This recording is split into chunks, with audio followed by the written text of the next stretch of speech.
And so whether it's the cross or the crucifix, we cannot, as Latter-day Saints, become vampires where this becomes some evil sin when it is the crux of what everything in the gospel is about. All other things are appendages to that, right? Right. Everything is. And if you take away the death of Jesus Christ and his glorious resurrection 3 days later, nothing else matters.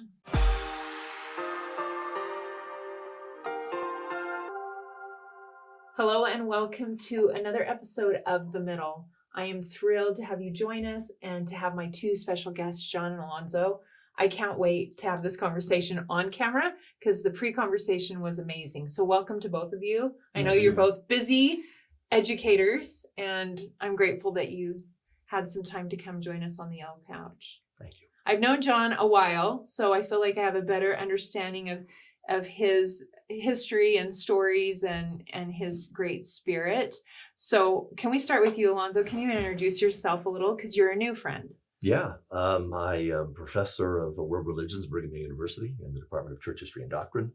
I've been there about 20 years, taught in church education for 30, convert to the Church of Jesus Christ of Latter-day Saints, joined in 1984, served a mission a year later in England, and grateful to be with you.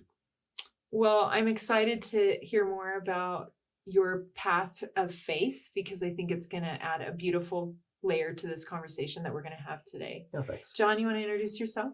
Yeah, so I'm similar to Alonzo. I'm just always behind him. I've also taught with Church Educational System for about 20 years. Currently, I'm a religion professor at Brigham Young University and been teaching there for about 10 years. I teach a class called Jesus Christ and His Everlasting Gospel. We really have been talking about having this conversation in the studio for quite a while. And so I'm glad it's here and we're having it now. And kind of the genesis of this conversation was a book that you just recently released that has become a bestseller, which I knew it would. And I'm grateful. I had an advance copy and I was just so grateful when the market was able to access it. It is, do you want to show the cover? Yeah, this is actually Alonzo's copy. Yeah. Hold it up. It looks like you've highlighted about, well, I want to remember about your marking system later. I promise these were not the things I didn't like, but the things I did like. If you haven't read it, you need to. So it's Considering the Cross, How Calvary Connects Us with Christ. And if you're not of the faith that we all three identify with, which is the Church of Jesus Christ of Latter-day Saints, the cross may feel like, why are you even needing to consider it? If you're of another faith, especially evangelical Christian and certain denominations that really have a different, maybe traditional or relationship with the cross. But if you're of our faith, this is a very relevant, timely, and needed conversation. One thing we probably should distinguish between is the distinction between a cross and a crucifix. Right. And so whereas Protestants consistently use the cross, which is of course empty, Roman Catholics, Eastern Orthodox Christians traditionally use a crucifix, which is a cross with Jesus attached to it. The Community of Christ, formerly the RLDS Church, uses the cross, but not the crucifix. So I grew up in a tradition where the cross was prominent, and specifically the crucifix with Christ attached to it in church, in our home life, wearing them. I received as a gift when I was baptized at 6 weeks old in the Greek Orthodox Church from my godparents, a cross rather than a crucifix, 24-karat gold with my name in Greek, Lambros, engraved on it. And I wore that from the time I was old enough to wear it until after I had converted to the Church of Jesus Christ of Latter-day Saints. It was just always a symbol to me of Christ and what he had done for me. But I wore that for a couple of decades. And after my conversion, I would wear it under my shirt. And a couple of times it just peeked out between the buttons. And I had members of the Church of Jesus Christ of Latter-day Saints criticize me for it. Why are you wearing that pagan symbol? Why are you wearing that evil symbol? And as a new member, I wasn't capable really logically of thinking this through or knowing the history in the Church of the Cross, as John has written so eloquently about. And so I thought, oh, this is a terrible thing. It's evil. I didn't realize. And I stopped wearing it. And then I thought, I don't think I'm supposed to even keep this. It's a bad thing. So I literally took it to a pawn shop, not because I needed the money, but thinking I should get rid of it, and sold it for the gold just to get rid of the thing. And, got $16, $18 at the time, because it's been years ago, for this thing that now I, in a sense, am just devastated by the loss, because it meant so much to me for a couple of decades. And then I had this kind of cultural shock of, oh, this is an evil thing, I was told, and you got to get rid of it. And now I look back and think I'm heartbroken that there's no way to recover it. And I've thought about maybe even eBay or recreating a it. post. Well, no, I'm sure it's gone, but recreating it, going out, finding something that looked the same, having the name engraved in Greek, and just to have what I once had back. Which is a perfect backdrop for why the book was needed, and the conversation that you were able to put on paper helps. Can you fill in a little bit of what you've alluded to, that there's a cultural understanding or a misnomer that changed how you felt about this beautiful sacred gift and decided you needed to reject it at some level? Let's enter your perspective there. And if you would share being raised in the church, not converting, how you felt about the cross. So to make a long story short, for decades, there's been a sense among members of the Church of Jesus Christ of Latter-day Saints that the cross is taboo. Exactly what Alonzo shared. Yeah, so that's why the members were saying, like, hey, why are you doing that? That's wrong. We don't do that. That is more of a cultural tradition than a doctrinal teaching. So, and actually a late one, right? I mean, This really comes out in the 1950s. Prior to that, the cross wasn't seen as taboo.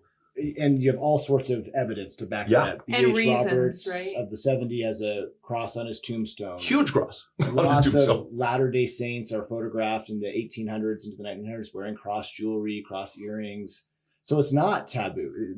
This is exactly right. It's a late, and it's also sort of tenuous. You never have a time when in a public address, like general conference, a church leader forbids people from wearing or displaying a cross. At the same time, symbols are multifaceted. They have many different layers of meaning. So you described, for you growing up, the cross was a symbol of what Christ had done for you. And I don't want to misquote these. These are some kind of recent quotes that I've been looking at. I've been going through the Women's Exponent magazine and the Relief Society magazine, some of these earlier Latter-day Saint magazines. Post-publishing of your book. Yeah. So this is not these ones are hot off the press here. Well, hot off the press 100 years ago. So this is an official church magazine, the 1933 Relief Society magazine. Christ changed the cross into a symbol of glory. Or the 1915 Young Women Journal. The cross that was then a sign of disgrace has become a symbol of love and salvation. So, I mean, and there's many more quotes that we could talk about. Eliza R. Snow talked about the triumphs of the cross. So symbols have lots of different meanings.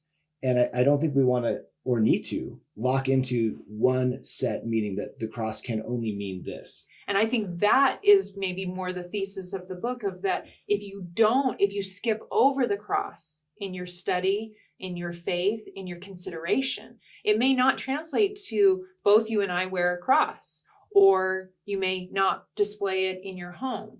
But I feel like when you revisit that quote with that understanding or lens, what we're saying then is, okay, should we not even think about the death of Christ? Well, that would be crazy. We would never go into a gathering of members of our faith and say, we shouldn't talk about Jesus dying for us. But in essence, culturally, we've made that jump. Is that what I hear you saying?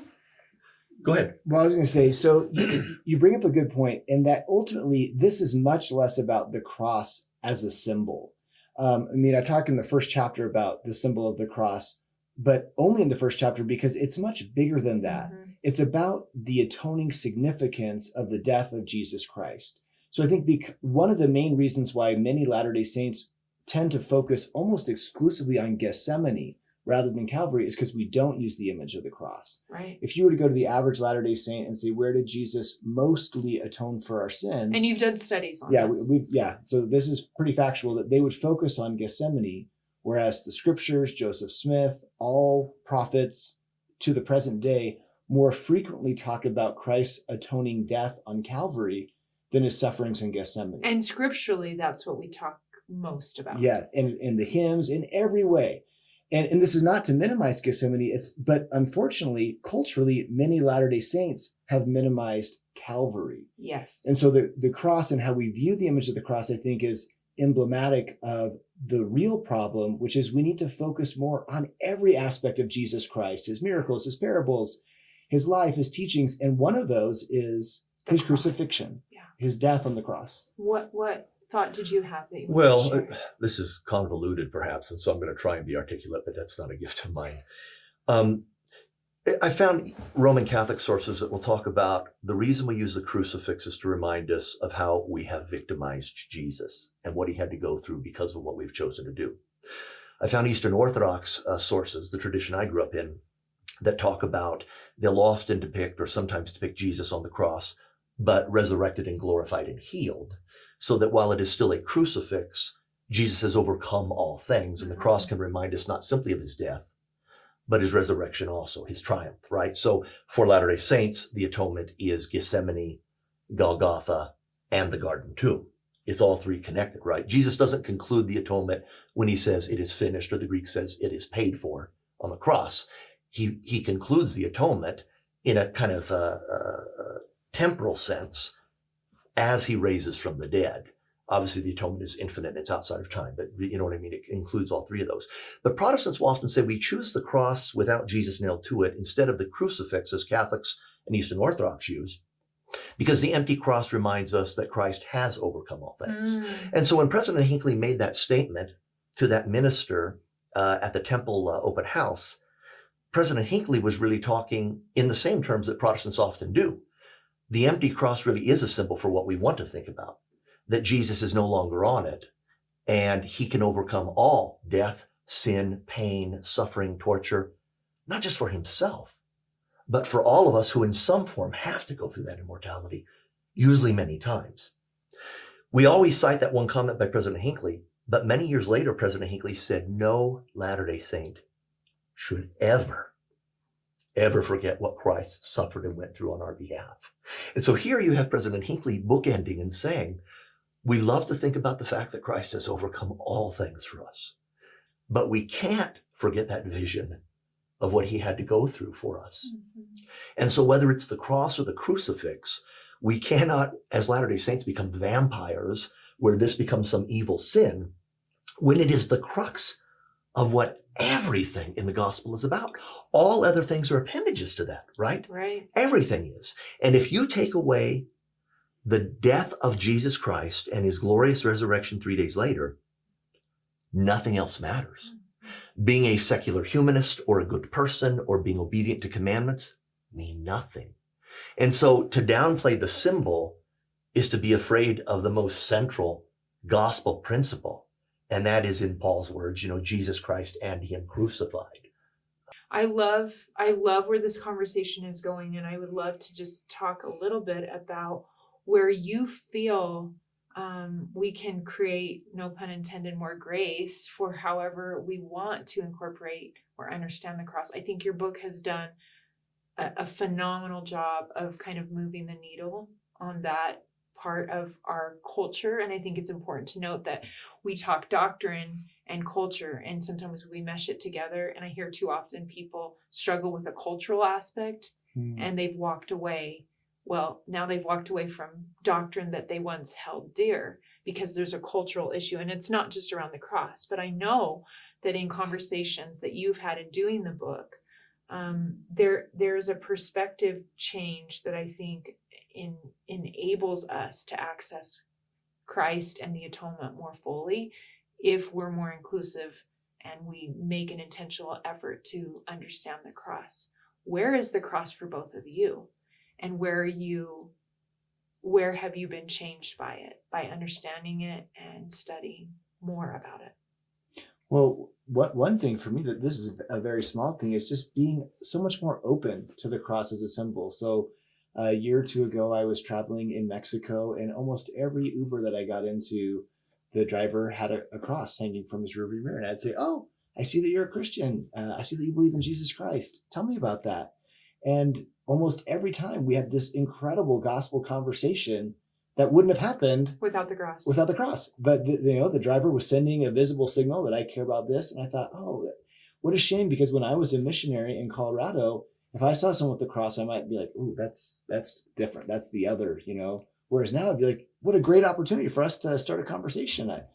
I'd love to talk to you about your belief in Jesus Christ. Because unlike Alonzo, your childhood was more of a rejection of the cross, culturally speaking. And it's interesting. So if we go back to Joseph Smith, Joseph Smith grew up in a culture also where the cross wasn't prevalent. We have to remember that the cross is a common Christian symbol in the late 1800s. But For with- certain denominations and sects. Right. So it was in the early 1800s, it was considered primarily a Catholic symbol, at least among American Christians. Correct me if I'm wrong. I know this is your Arab expertise, but in the area where Joe Smith is growing up, there are no Catholic churches. So in fact, even The ratio. if you remember in Joe Smith history, he says the Methodists, the Baptists, but he never says the Catholics. It's just not on his And then the radar. poor Or Catholics. the Eastern Orthodox, by the way. We got left out too. So I guess the point is that I don't know that I was taught growing up that the cross was bad. It was different. It wasn't part of our tradition. Your And I family sort of culture. assumed that, that was an other, but it doesn't have to be, right? It's a symbol of Jesus And Christ. I love the shout out to all the missionaries that are going to watch this. What a beautiful opening instead of a closing. And you just admitted it was a closing for you mentally, but it's not now. Alonzo, how I was at about a you? restaurant last night with my wife, and the lady at the register was wearing a very large crucifix.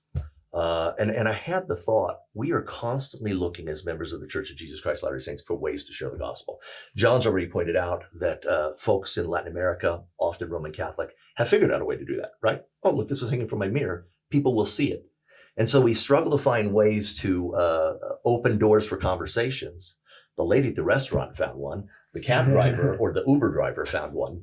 But our fear of some of these symbols sometimes allows us to take an opportunity and push it away so that it's not available. My son just got back from Greece. He served a mission there years ago, and he goes back there a couple of times a year and is absolutely in love with it. He brought me a beautifully hand-painted, rather expensive Orthodox icon of Jesus, okay? And that's a symbol that the style of iconography, Byzantine, my 13-year-old daughter was like, that's weird. And I said, well, all of the church art when I grew up looked exactly like this in the Yes. Orthodox Church. And she goes, ugh, and kind of walked out of the room. Yeah. Because Byzantine art is what it is, right? It's very unique. It's an acquired taste. But the point is that symbols speak to different people in different ways. Right. And they're multifaceted. And one person will say, I don't like that style of art, or I don't like this LDS artist's particular take Right. on art, or whatever the case is. And that's fine, but we need to have some measure of grace in saying that resonates with one person, not with another. But that doesn't make the symbol bad. Mhm. Symbols are what they are, symbols. They're teaching devices. And so if one member resonates with the cross, God bless them. If another doesn't, that's fine also. If one resonates with the crucifix, bless them. If another doesn't, that's fine also. The challenge I think we have to grapple with as Christians, regardless of our denomination, is, does every symbol have to resonate with every person? Jesus taught in symbols. A friend of mine calls me Captain Symbolism because I'm so fixated on them. But I see power in symbolism. Language is symbols, writing is symbols, art is symbols, right? They're all symbolic and they speak to different people in different ways. And so I think one of the beauties of the cross is it is a symbol about Christ. The cross and the crucifix have an ability to touch certain people, to speak, but they're all saying the same thing. And when you talk in terms of international symbolism, the one symbol that non-Christians recognize, whether you're a Hindu or a Buddhist or a Jain or whatever your tradition is, that you always recognize as a symbol for Christianity is what? The cross. It is the cross. You know, and so we speak of the Red Cross, the rescue organization, and they employ the symbol that everyone will know what it is. Wow. That is a beautiful awareness to share. And I love this conversation. And I'm surprising you both if you haven't watched the middle. I ask all of my guests one final question, and that is what their manna is. And I love the principle of the children of Israel having to rely on a daily dose of faith practice, right? So for me, I will just say I rarely answer the question. I ask it, but I haven't shared part of why I started to wear the cross.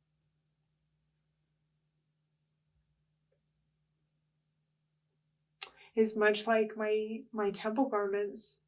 I was wrestling. It was a dark night of the soul for me for a while, where my faith felt flat.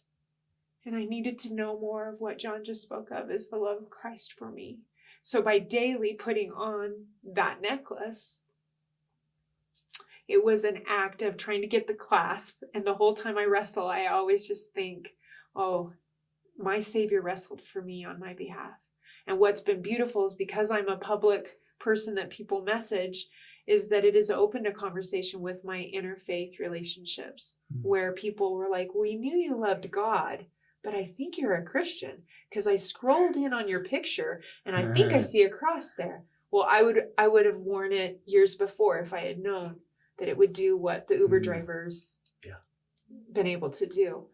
So as I've given you a pause to think, what is it that you do daily that's your manna that allows you? And we've had every conversation answer to that. So Reno Mahe famously said Netflix K-dramas are his manna. So it doesn't have to be of maybe a more sacred nature, but what grounds you, what allows you to fill of that grace each day in your life?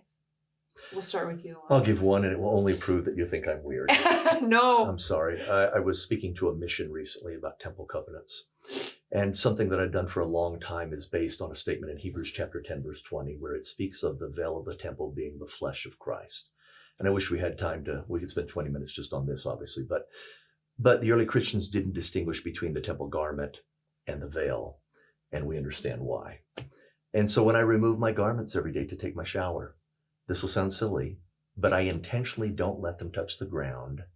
And as I remove them, I'm sorry for this visual, I stop and hold them for a moment and tell Jesus, on this day, I promise to try and not soil thee by the things that I do.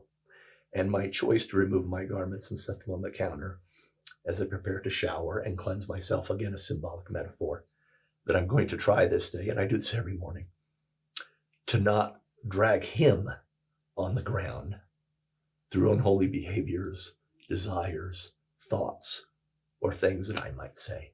And that's just something every single day I start out with in an attempt, and absolutely not in a vain way. It is a very conscious thought because I recognize my own humanity and weakness of a desire to not metaphorically maybe, or maybe literally add to suffering that Christ had to go through on my behalf, but instead to make a conscious choice this day to keep him as clean as I can on behalf of the things that I struggle with or do. What a beautiful answer. Thank you. And I hope we can maybe share the church has a wonderful video about the sacred garment. And I think it might be worth to put in our show notes so that if people are not familiar with our garments, they can see what the church says about that. That came to mind as you answered. John?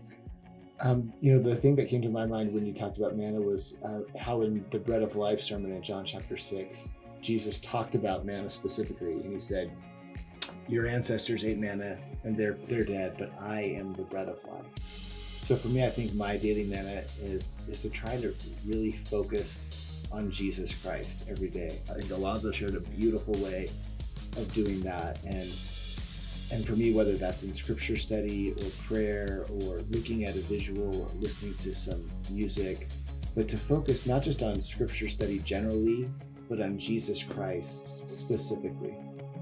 That is also a beautiful answer. And thank you both for holding space for a really sacred conversation and helping shift hearts and understanding and awareness, and for the work that you both do to, I think, create a more expansive learning environment so that this next generation maybe can do better and share more of our faith in maybe unique, different ways that we culturally weren't doing before. So thank you both. Thank you. And thank you for joining us here on The Middle. Please share this conversation with someone that is coming to mind, especially for those that we've mentioned today that may have been hurt or offended or have felt like they had to reject something that they once loved. I think this is a healing opportunity, and we'll see you again soon on The Middle.